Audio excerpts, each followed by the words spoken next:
Hi everyone. We are going to continue the previous lecture. In the last lecture we started one word substitution. Okay, in this lecture also we will go through some of the important substitutions which are frequently asked in the examination. Okay. पिछले video में भी हमने कुछ words को discuss किए थे और अभी हम उसको कंटिन्यू करेंगे. पिछले वीडियोस में हमने पर्सन्स के बारे में देखा था, ठीक है ना, और अभी हम प्लेसेस के बारे में देखेंगे और रिलेशनशिप के बारे में, और फिर कुछ पॉलिटिकल टर्म्स हैं, ठीक है ना, जैसे मैंने यहाँ पे मार्क किया हुआ है. ये एक अलग टाइप के वर्ड्स हैं. ये यहाँ से 16 से लेके 27 तक अलग टाइप के वर्ड्स हैं और 28 से 40 तक अलग टाइप के वर्ड्स हैं, ठीक है. मैंने पहले बताया था कि ये वोकैबुलरी पोर्शन है. वोकैबुलरी पोर्शन में there is no any limit कि कितने वर्ड्स हमें पढ़ने हैं, कितने वर्ड्स को हमें याद रखने हैं. Here in this limited classes, क्योंकि नंबर ऑफ क्लासेस लिमिटेड हैं और एक एक करके सारी चीज़ें पढ़ाना या बताना it's quite impossible. It's very hectic job. तो जो इम्पोर्टेंट हैं और क्वेश्चंस पूछे गए हैं जो एग्जामिनेशंस में, उसको हम यहाँ डिस्कस कर रहे हैं, ठीक है ना. मटेरियल आपको और चाहिए, I will provide you through office. Okay, तो अभी हम डिस्कस करने जा रहे हैं one word substitution. The first word is stable. Stable, as we know, a place where horses are kept. अस्तबल जिसको बोलते हैं, ऐसी जगह जहाँ पे घोड़ों को रखा जाता है, उसको हम क्या बोलते हैं? स्टेबल बोलते हैं, अस्तबल, ठीक है ना. A place where horses are kept. आपको वही पैटर्न फॉलो करना है जो लास्ट वीडियो में मैंने बताया था. मैं जो एक्सप्लेन कर रहा हूँ उसको लिख के फिर ये वर्ड सामने लिख लीजिए, वीडियो पॉज करके. स्टेबल हो गया. Now come to next, aviary. Aviary word बना है एव्स से. एव्स, एव्स का मतलब होता है बर्ड्स. ओके, एव्स का मतलब क्या होता है? बर्ड्स. तो ये हम जगह के बारे में पढ़ रहे हैं कि कुछ चुनिंदा जगह हैं, वो किस टाइप की जगह हैं, क्या इंपॉर्टेंस है उनकी, वो हम पढ़ रहे हैं. तो एवियरी का मतलब होता है a place where birds are kept. चिड़ियाघर, ठीक है ना. चिड़ियाघर तो नाम का चिड़ियाघर होता है, उसमें सारे जानवर होते हैं, लेकिन एक पर्टिकुलर जगह चिड़ियाघर में भी एक पर्टिकुलर स्पेस होता है जहाँ पे सिर्फ बर्ड्स को रखा जाता है. Different species of birds are kept there, ठीक है ना. तो उसको हम क्या बोलते हैं? Aviary. Now come to next one, that is called mint. Mint, very important word. जैसे आपने देखा क्लोरमिंट जो भी आता है, जो टॉफी आती है, मिंट. मिंट का एक तो मतलब पुदीना होता है, मिंट, लेकिन ये मिंट, यहाँ पर इस मिंट का मतलब होता है a place where coins are made. जहाँ पे सिक्के बनाए जाते हैं, ठीक है ना. सिक्के यानी जो 1 रुपी कॉइन, 2 रुपी कॉइन और 5 रुपी कॉइन, 10 रुपी कॉइन्स. तो इनको जहाँ बनाया जाता है उस जगह को हम क्या बोलते हैं? Mint. A place where coins are manufactured और made. Brewery. Brewery again very important. Brewery का मतलब ये होता है कि अ प्लेस और a unit where wines are manufactured. जहाँ पे शराब बनाई जाती है उस जगह को हम क्या बोलते हैं? ब्रीवरी बोलते हैं, ठीक है ना. Brewery means a place where wines और alcohols are manufactured. Kennel, KENNEL. Kennel का मतलब a place where dogs are kept. कुत्तों को जहां रखा जाता है उस जगह को हम बोलते हैं कैनल, ठीक है ना. Now comes the next word, apiary. Apiary क्या होता है?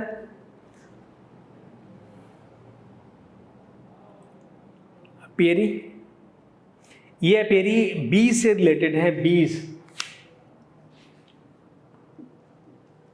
हनी बीज, इनके लिए. अब आपने सुना होगा आर्टिफिशियल मैन्युफैक्चर भी होता है बीज का, या एक कमर्शियल प्रोसेस है जहाँ पे बहुत सारे लोग अपने गार्डन को यूज़ करते हैं हनी मैन्युफैक्चरिंग के लिए. एक बड़े पैमाने पे ये एक बिजनेस है जो एक इस प्रोसेस के थ्रू बीज को वहाँ पे किसी मीडियम से रखा जाता है और बीज का जैसे मधुमक्खी का छत्ता होता है वैसे वो मैन्युफैक्चर करती हैं और फिर लार्ज स्केल पे हनी का प्रोडक्शन होता है। ठीक है ना। तो एपेरी हो गया अ place where Honey bees are kept, जहाँ पे मधुमक्खियों को रखा जाता है और उनका नरिशमेंट होता है। ठीक है ना, किस लिए? हनी प्रोडक्शन के लिए। हच, ठीक है ना, हच का छोटा रिचार्ज, पहले आपने पढ़ा होगा 10 साल पहले 8 साल पहले हच एक टेलीकॉम कंपनी हुआ करती थी, अब वो एसिमिलेट हो गई है, मर्जर हो गया उसका वोडाफोन से। तो हच इज, ये हच क्या है? A place where rabbits are kept, जहाँ खरगोश को रखा जाता है उस प्लेस को हम क्या बोलते हैं? हच। ठीक है ना। एक्वेरियम, अब यहाँ पे एक इंपॉर्टेंट बात ये है, एक्वेरियम किससे बना है? एक्वा से। एक्वा का मतलब होता है वाटर। ठीक है। और वाटर में रहने वाला सबसे इंपॉर्टेंट क्रीचर क्या है? फिश। ठीक है ना। अब एक्वा से कई सारे वर्ड्स बनते हैं, जैसे एक्वा गार्ड, एक्वा गार्ड आपके घर में लगा होगा। एक्वस सोल्यूशन मतलब वाटरी सोल्यूशन। एक्वाटिक एनिमल, यानी जो एनिमल्स पानी में रहते हैं उनको एक्वाटिक एनिमल्स बोलते हैं। एक्वेरियम एक दूसरा वर्ड आ गया इसी से। Aquarium means a place where fishes are kept, एक आर्टिफिशियल प्लेस बनाया जाता है मछलियों के लिए। अब मछलियाँ तो तालाब में, नदी में, समुद्र में रहती हैं, लेकिन आपके घर में कहीं देखा होगा आपने, छोटी सी शीशे का एक बना होता है, इसमें हम मछली पालते हैं। तो उस प्लेस को हम बोलते हैं क्या? Aquarium. A place where fish is kept. Orphanage, orphanage क्या है? A place where orphans are settled, एक ऐसी जगह जहां पे ऑर्फन्स, ऑर्फन का मतलब होता है कि ऐसे बच्चे जिनके पेरेंट्स मर गए हों। ओके, बहुत सारे ऐसे बच्चे होते हैं, जैसे वॉर टॉर्न एरियाज में, जैसे सीरिया और अफ्रीकन कंट्रीज में क्या होता है कि मास बॉम्बिंग की वजह से या वॉर्स में जहाँ पर उनके पेरेंट्स मर जाते हैं तो बच्चे बच जाते हैं वहाँ पर, तो उनको रिहैबिलिटेट करते हैं। This process of rehabilitation by the government और the private entities to keep the orphans at a particular place so that they can be taken care of, जहाँ पे उनकी देखभाल की जा सके, जहाँ पे they can be provided with the basic commodities of needs and wants, जहाँ पे उनकी ज़रूरतें पूरी हो सके और जहाँ पे उनको रखा जा सके। ठीक है ना। तो ऐसी जगह को हम क्या बोलते हैं? ऑर्फनेज। इंडिया में बहुत सारे ऑर्फनेज सेंटर्स हैं, बहुत सारे orphanage centres run by government और run by private persons also. बहुत सारे NGOs काम करते हैं ऑर्फनेजेस के लिए। ठीक है ना। तो उसको हम बोलते हैं orphanage. Now come to the 10th one, resort.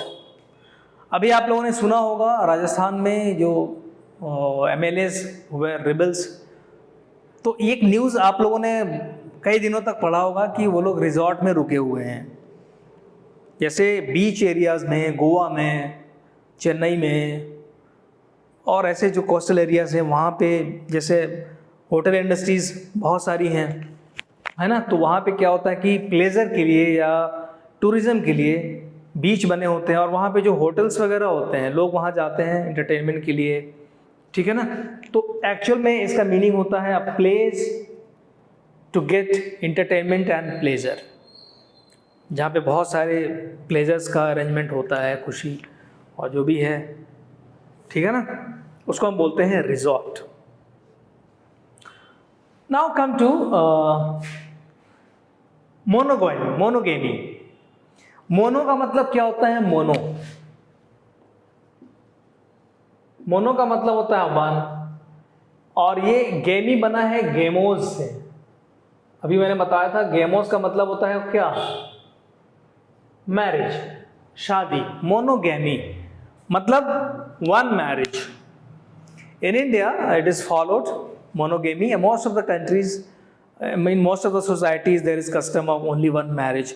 In Islam, it allows 3 marriages based on some circumstances or conditions. ठीक है। तो मोनोगेमी का मतलब क्या होता है? अ कस्टम और a practice of one marriage.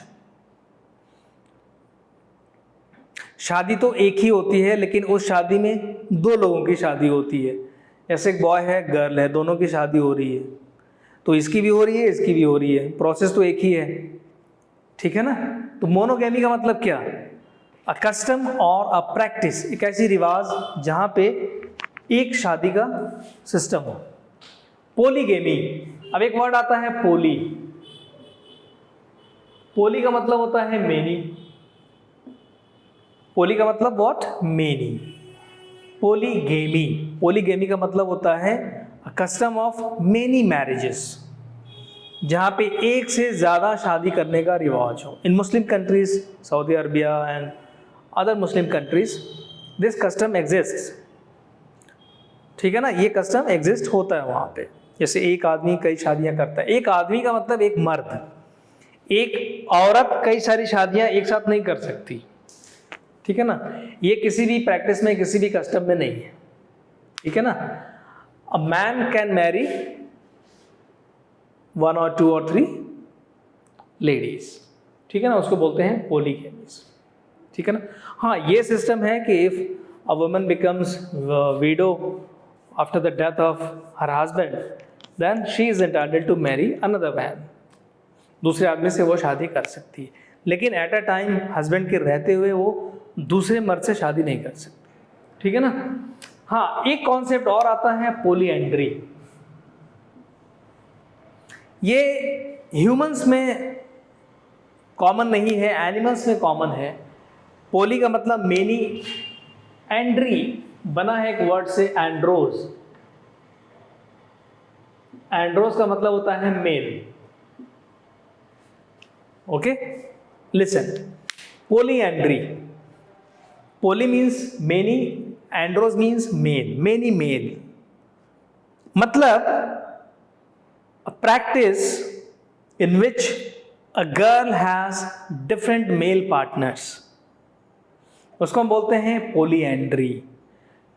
Girl, मैंने गर्ल यूज कर लिया यहाँ पे, लेकिन नॉर्मली ये सिस्टम नहीं है, सोसाइटीज को एक्सेप्ट नहीं करती है, लेकिन ये बिहेवियर एनिमल्स में देखने को मिलता है, डॉग्स में देखने को मिलता है, ठीक है ना।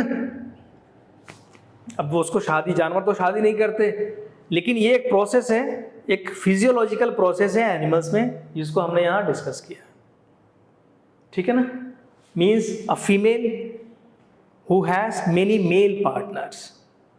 एलिमनी, अब एलिमनी क्या है?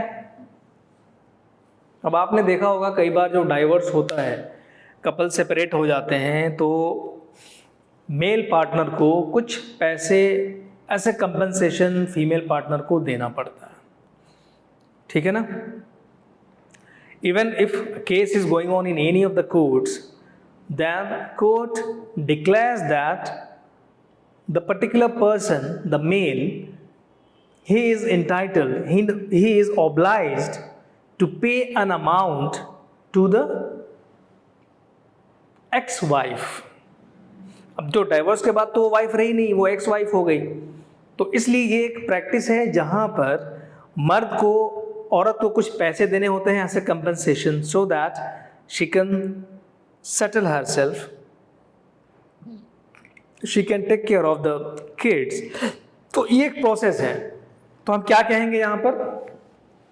अ process in which a male has to give some amount to the female after divorce. Divorce के बाद से मेल को कुछ पैसे फीमेल्स को देने होते हैं, उसको हम क्या बोलते हैं? एलिमनी बोलते हैं। Now again very interesting word, henpecked. Henpecked का मतलब क्या होता है? Now in current society you can find many people who are henpecked. ये बेसिकली वर्ड मेल्स के लिए यूज होता है, फीमेल्स के लिए यूज नहीं होता, ये मर्दों के लिए है वर्ड। हैंडपैक्ट का मतलब होता है a man, specially a married man, who follows or who accepts the dictates of his wife blindly। कहने का मतलब यह हुआ कि एक ऐसा मर्द जो अपनी बीवी की हर बात को मानता है और उसके हर इंस्ट्रक्शंस को फॉलो करता है। आम बोलचाल में इसको बोलते हैं बीवी का गुलाम। सुनने में थोड़ा अजीब लगता है लेकिन ये है, most of the people do it and that's why they are called henpecked. A male, especially a married male, okay, who follows the dictates or the instructions of his wife regularly or blindly.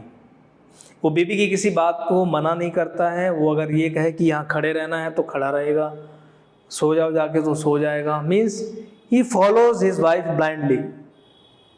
Okay, henpecked.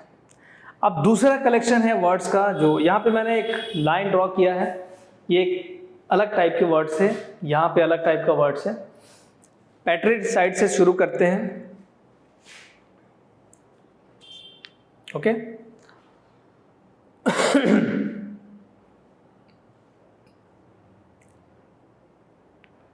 पैट्रिसाइड, killing of father.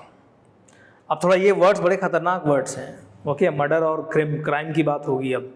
Okay, अब किसको मारने को क्या बोलते हैं, जैसे if someone kills his father और her father, his father हो सकता है तो हर फादर भी हो सकता है। अगर कोई लड़की है जो अपने फादर का मर्डर कर देती है तो शी हैज़ और he has committed a crime, but that process is called पैट्रिसाइड।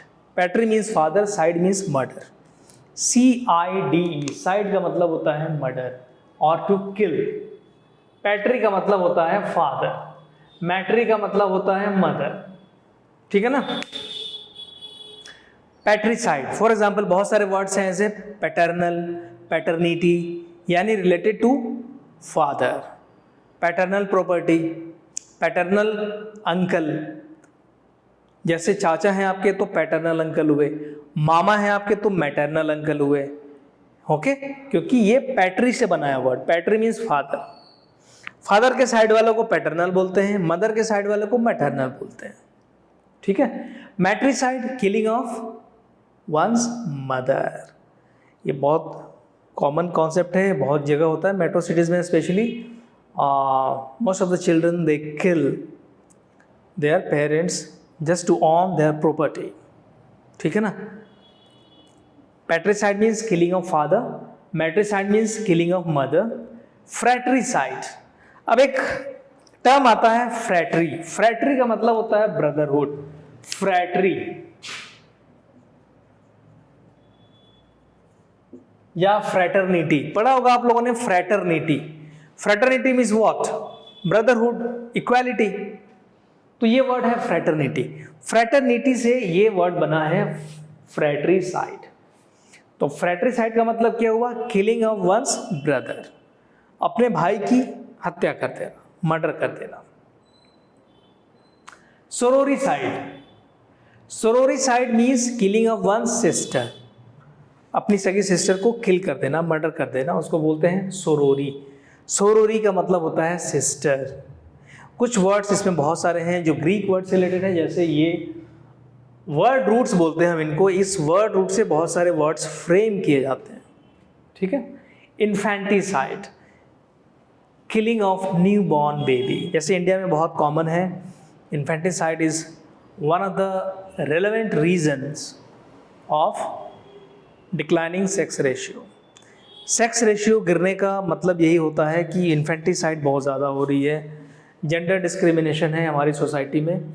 और बहुत पहले लोग क्या करते थे कि through the help of medical equipments they used to know about the gender of the baby inside the womb of the mother.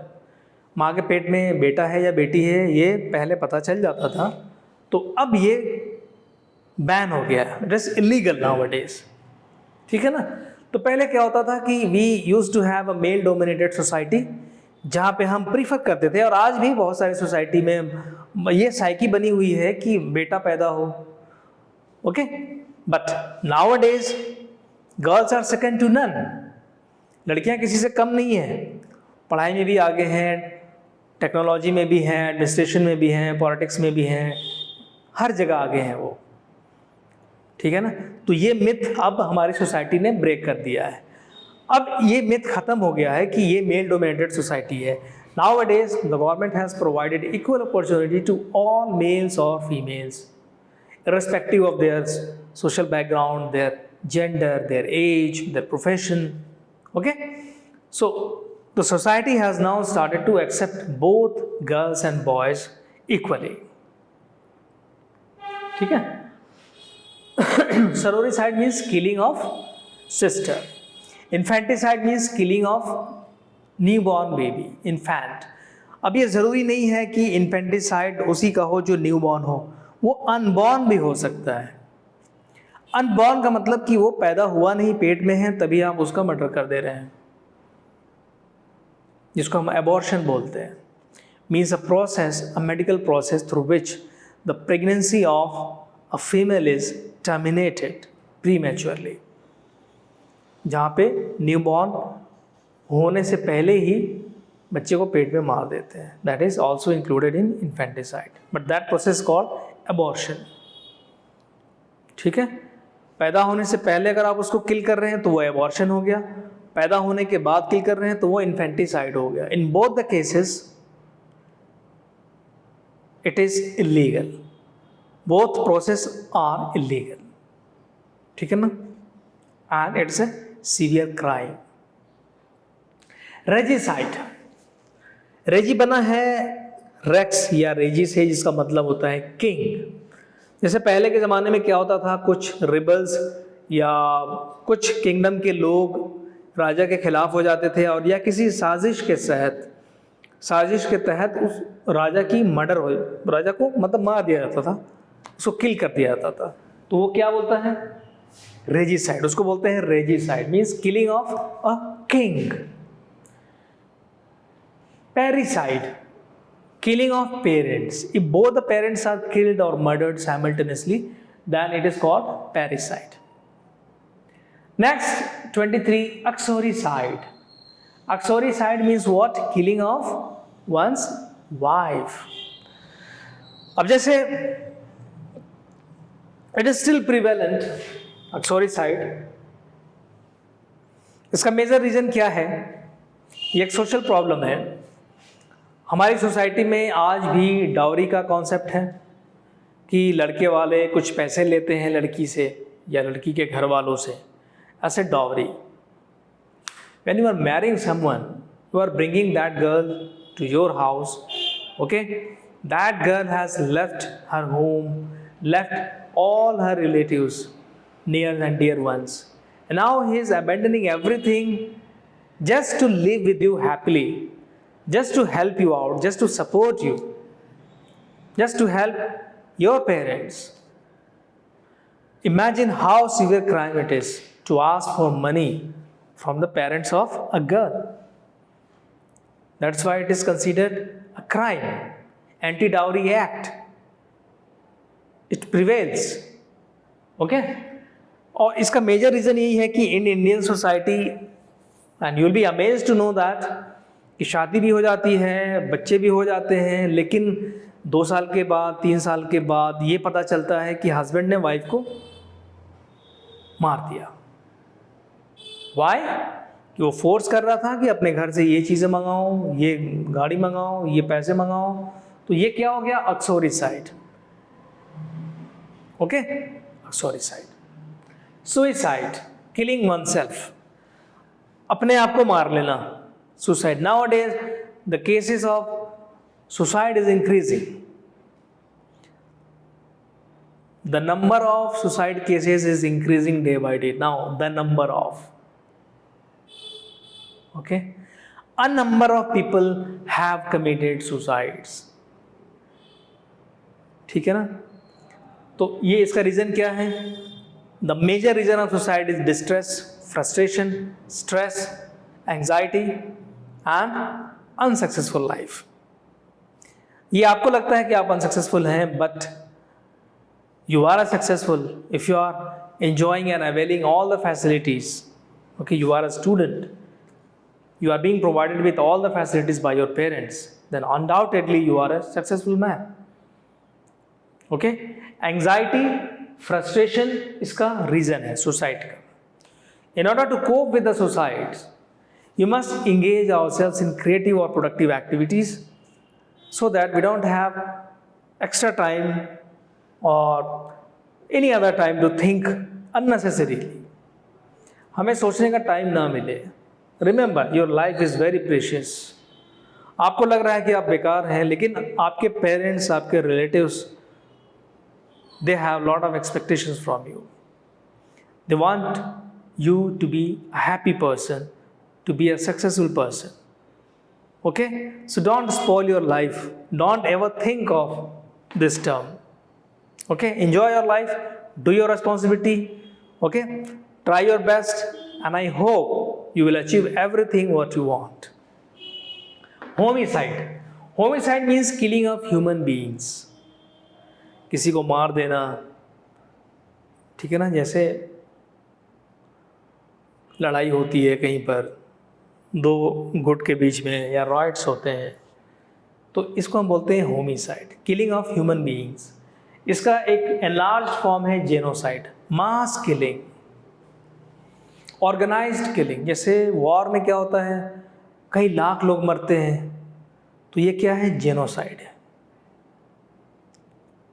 ठीक है, एक ऑर्गेनाइज्ड क्राइम, एक वेल प्लान्ड क्राइम जिसमें मास किलिंग होती है. मास किलिंग मतलब कि बहुत सारी ज़्यादा तादाद में लोगों का खून होता है, मर्डर होता है. ठीक है ना, उसको हम जेनोसाइड बोलते हैं.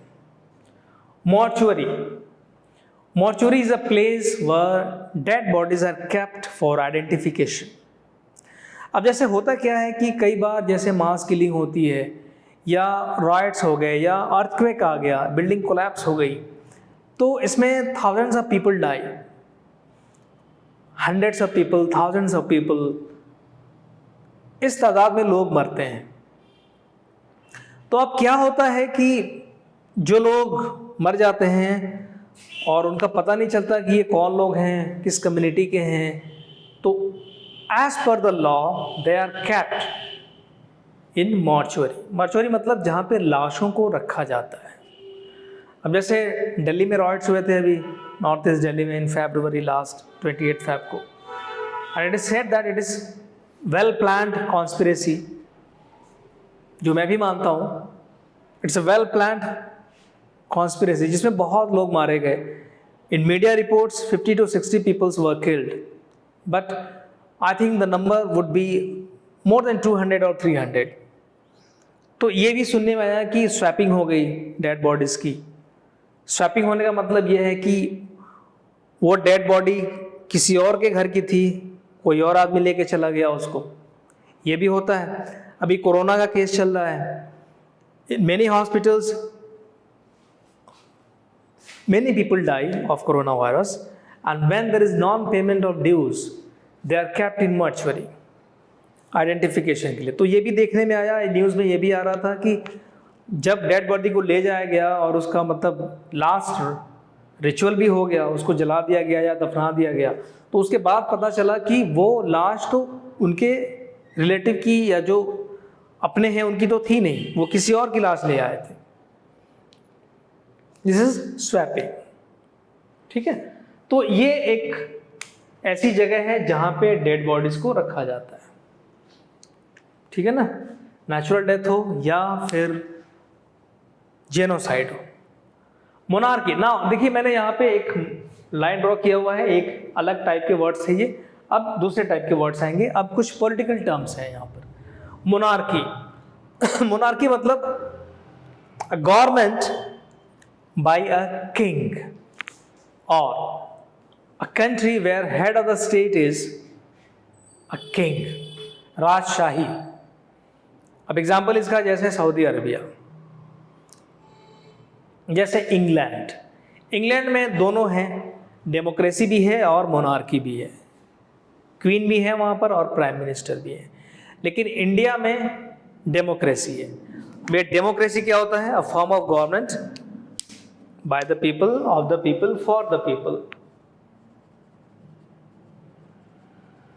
India is considered as the largest democracy and USA is considered as the oldest democracy, where citizen of the nation is entitled to vote for the candidate of their choice through universal adult franchising. That means every citizen of India who has attained the age of 18 years is entitled to vote. Vote for whom? Vote for the candidate whom that citizen considers to be right for him. अब ये choice है democracy में every voters को कि वो अपने पसंद से किसी को भी इलेक्ट कर सकते हैं, ठीक है ना. सो मोनार्की क्या हो गया? A form of government by a king, और where the head of the state is a king. Now bureaucracy means control or the hold or the government by bureaucrats मतलब top officers. Okay. Autocracy means government by one person. Now some people allege that currently India is having autocracy, ruled by one people. ठीक है ना, लेकिन ऐसा नहीं है. We are enjoying democracy. Okay, लेकिन autocracy का मतलब ये डिक्टेटरशिप, इसको हम डिक्टेटरशिप भी बोलते हैं. Dictatorship, rule by one person. Now theocracy means government by religious people. थियो मतलब होता है गॉड. अब गॉड को आके गवर्नमेंट चलाएंगे नहीं, तो थियो मतलब रिलीजन भी होता है, थियो मतलब रिलीजियस पीपल भी होता है, एक वर्ड रूट है. Theocracy means government by religious, for example clergy man, priests, ये लोग अगर गवर्नमेंट चला रहे हैं तो इसको हम बोलते हैं थियोक्रेसी. तो ये पॉलिटिकल टर्म्स हो गए. अब कुछ वर्ड्स ऐसे हैं मेडिकल टर्म्स, यहाँ से शुरू होते हैं. पहला वर्ड है डर्माटोलॉजिस्ट. डर्माटोलॉजिस्ट बना है वर्ड से डर्म.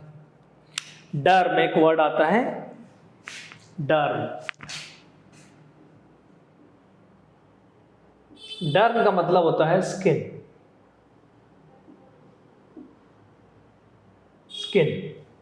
जैसे डर्मीकूल है ना, डर्मीकूल एक पाउडर देखा होगा ना आपने, डर्मीकूल. तो ये डर्माटोलॉजिस्ट मतलब a person who treats the diseases of skin. Cardiologist, logy बना है लोगोस से. लोगोस का मतलब होता है स्टडी.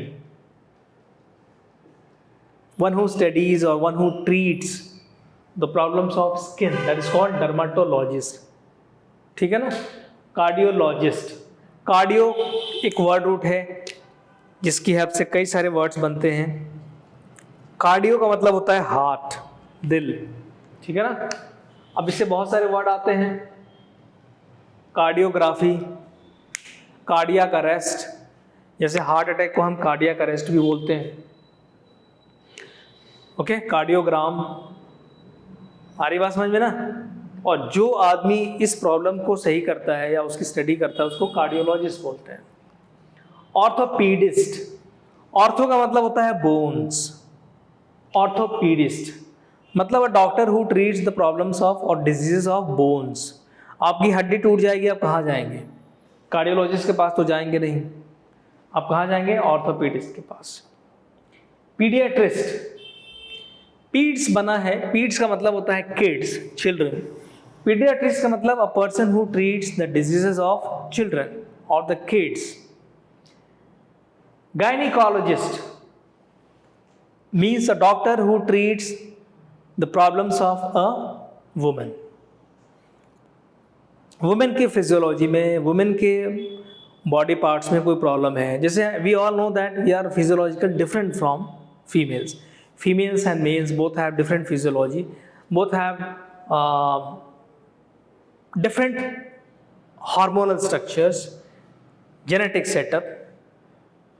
आ रही बात समझना. जैसे क्रोमोसोम्स, मेल में क्रोमोसोम्स कितने होते हैं? क्रोमोसोम्स 46 यानी 23 पेयर्स होते हैं. 23 पेयर्स यानी 22 पेयर्स और 22 पेयर्स और 1 पेयर सेक्स क्रोमोसोम जिसको बोलते हैं. ये ऑटोसोम हो गए.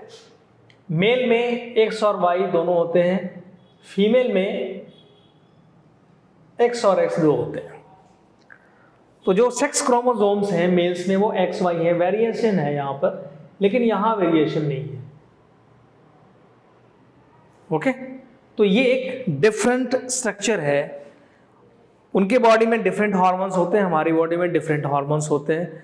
There physiology is entirely different from the males physiology. ठीक है ना.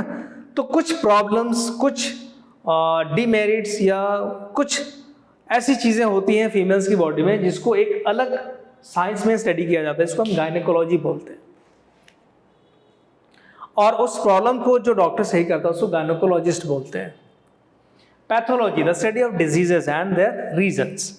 Pathology branch of science or branch of medical science which deals in the study of the diseases and their symptoms. Disease के बारे में, जैसे आपको कुछ प्रॉब्लम होती है ब्लड में, ब्लड चेक कराना आपको या यूरिन चेक कराना, आप कहाँ जाएंगे? पैथोलॉजी लैब में जाएंगे. मायोपिया, शॉर्ट साइटेडनेस, ऐसी प्रॉब्लम आँख की जिसमें एक आदमी को नज़दीक की चीज़ें दिखाई देती हैं, दूर की चीज़ें दिखाई नहीं देती, उसको हम बोलते हैं मायोपिया. और इसका अपोजिट है हाइपरमेट्रोपिया या हाइपरमायोपिया. इसका मतलब होता है a person who is capable of seeing the distant objects but he is unable to see the nearby objects. ऐसा आदमी जिसको दूर की चीज़ें दिखाई देती हैं, नज़दीक की नहीं दिखाई देती, उसको बोलते हैं हाइपरमेट्रोपिया. ऑटोप्सी और पोस्टमार्टम दोनों एक ही चीज हैं. It is a process by which the exact reason of the death is found. ठीक है, ये एक मेडिकल प्रोसीजर है, ये एक फॉर्मेलिटी है जहां पे अगर किसी की अननेचुरल डेथ होती है, कोई आदमी एक्सीडेंट में मरता है या कोई आदमी का मर्डर हो जाता है, ठीक है ना, तो एक प्रोसेस है जिसके थ्रू ये पता करते हैं कि what was the reason of his death. अब जैसे अगर आप सुसाइड करेंगे, हैंग करके डेथ होगी आपकी, तो पता चल जाएगा सुसाइड में. पोस्टमार्टम से पता चल जाएगा कि आपने हैंग किया. If you have taken pills तो भी पता चल जाएगा. अगर आपका किसी ने गला दबा के मर्डर किया है तो वो भी पता चल जाएगा. बुलेट इंजरी हुई है तो भी पता चल जाएगा. मार मार के अगर मर्डर हुआ है किसी का तो भी पता चल जाता है. तो एक्चुअली में होता क्या है, ये एक लीगल प्रोसीजर है जिसमें हम एग्जैक्टली पता करते हैं कि कोई भी आदमी जिसका मर्डर हुआ है या जिसकी डेथ हुई है, तो उस मर्डर या डेथ की वजह क्या है, किस वजह से मरा है. That's called autopsy. Okay, so we have discussed as many words as possible. हमने ये डिस्कस कर लिया. एक लेक्चर और होगा वन वर्ड सब्स्टिट्यूशन पे, उसके बाद हम आएंगे idioms एंड फ्रेजेस पे. So you are requested not to stick to this material only. आपको और भी कहीं से मटेरियल मिल रहा है तो आप वो उसको भी पढ़ें. ओके, नेट से भी आप हेल्प ले सकते हैं, बहुत सारी स्टैंडर्ड बुक्स हैं, आप उससे भी पढ़ सकते हैं. मैं ये क्लेम नहीं कर रहा हूँ कि ये जो हैं यही हैं बस, इनके अलावा कोई वन वर्ड सब्स्टिट्यूशन नहीं होते. No, it's wrong. There are n number of words, कि मतलब अगर पढ़ाते चला जाऊं तो 50 क्लासेस भी कम हो जाएंगी, लेकिन वर्ड्स ख़त्म नहीं होंगे. तो यहाँ पे हमें इसका भी ख्याल रखना है कि we have limited number of classes and in that limited number of classes we need to cover our syllabus. ठीक है ना. तो जो क्वेश्चंस, जो टॉपिक्स इम्पॉर्टेंट हैं, मैं उसको यहाँ पे डिस्कस कर रहा हूँ, जो एग्ज़ाम में पूछे जा चुके हैं. इसमें बहुत सारे वर्ड्स हैं जो पूछे जा चुके हैं और पूछे जाएंगे भी. कोई नए वर्ड्स आसमान से तो नहीं आते हैं. जो मटेरियल हमारे पास अवेलेबल हैं उन्हीं से क्वेश्चंस पूछे जाते हैं. तो आप पढ़ते रहिए. If you face any problem let me know, I am here to sort it out. Okay, thank you very much.